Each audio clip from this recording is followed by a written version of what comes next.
106 years ago today in 1916, one of the longest and deadliest battles in human history, the Battle of Verdun, concludes in France during World War I. As war broke out in 1914 between European powers, the tactics of war generally were stuck in the previous century. The German Empire's victory against France 40 years ago in the Franco-Prussian War made them aware of how fast casualties can pile up with modernizing weaponry. German military doctrine would then tend to favor rapid movements and technological advancements to make the horrors of war end quicker. The Imperial German Army was one of the largest and best equipped armies in the world. They had also spent a decade preparing for how they would defeat France again. The Schlieffen Plan directed an invasion of Belgium and pushing hard into northern France to flank. The French and British armies sent in response were defeated and in retreat. The Germans made it 10 miles outside of Paris until they were heroically stopped in September 1914 in a battle called the Miracle on the Marne. The German and French armies in 1915 continued to fight battles costing 100 seconds of casualties every month.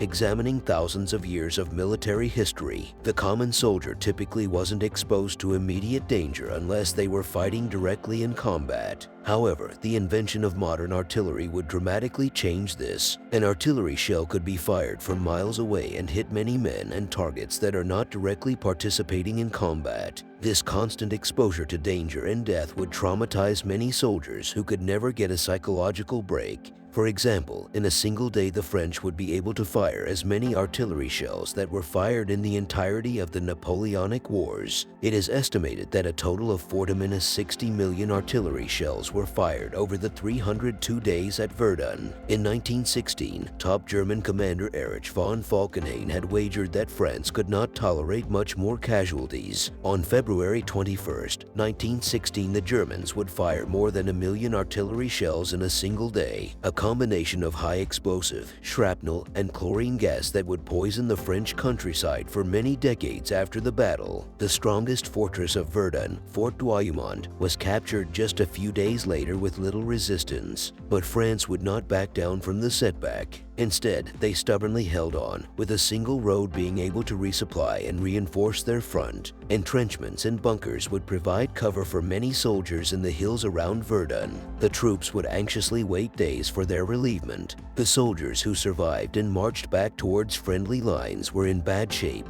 Their uniforms would be covered in mud and blood, and most of them were mute and couldn't speak.